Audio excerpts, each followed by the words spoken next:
When the Sabbath was over, Mary Magdalene and Mary the mother of James and Salome bought spices, so that they might go and anoint him.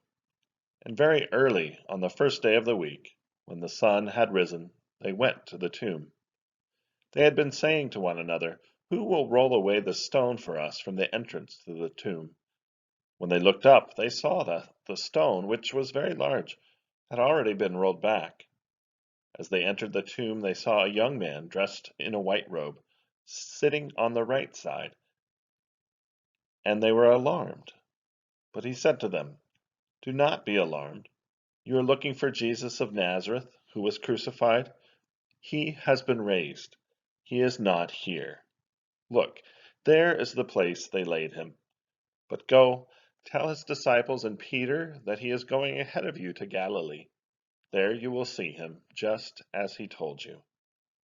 So they went out and fled from the tomb, for terror and amazement had seized them, and they said nothing to anyone, for they were afraid. I stand here tonight in this empty sanctuary, and I think about you. I think about where each of you sit as I look out into the empty pews and up to the empty balcony. I want you to know that I miss you. I miss gathering for worship with you. I miss coming into church early in the morning and meeting people in the kitchen for the official before church meeting that is filled with laughter and jokes and smiles. I miss rehearsing with the choir before the early service, making beautiful music together. I miss our young people, our confirmation class, our children's sermons. I miss sharing bread and wine around the table, sharing cupcakes and the narthex after service. This is not how I anticipated my first Easter with you being, because I've heard over the past months how wonderful your Easter celebration is. The beautiful Easter lilies and the flowering cross outside, the choir anthems and the trumpet accompaniment, the people dressed in their Easter finest. I find myself with feelings of disappointment, grief, loneliness. I wonder what is going on. What is God doing in this mess?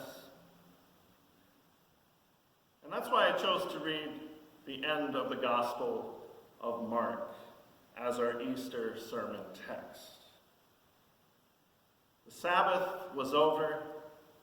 The women go to the tomb. They find it empty, and they're terrified. They're so afraid, so filled with terror and amazement that they tell no one what they've seen. Mark's gospel is filled with this raw emotion that we feel this year.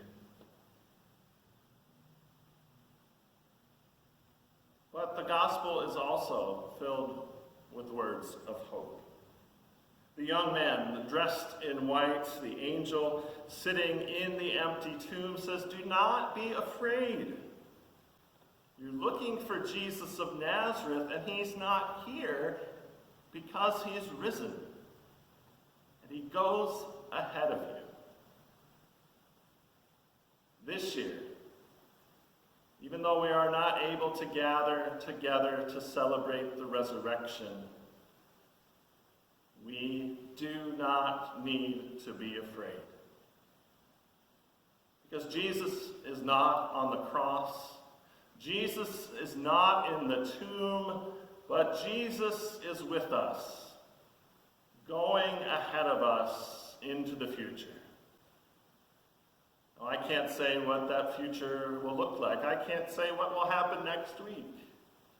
But I know that Jesus goes ahead of us.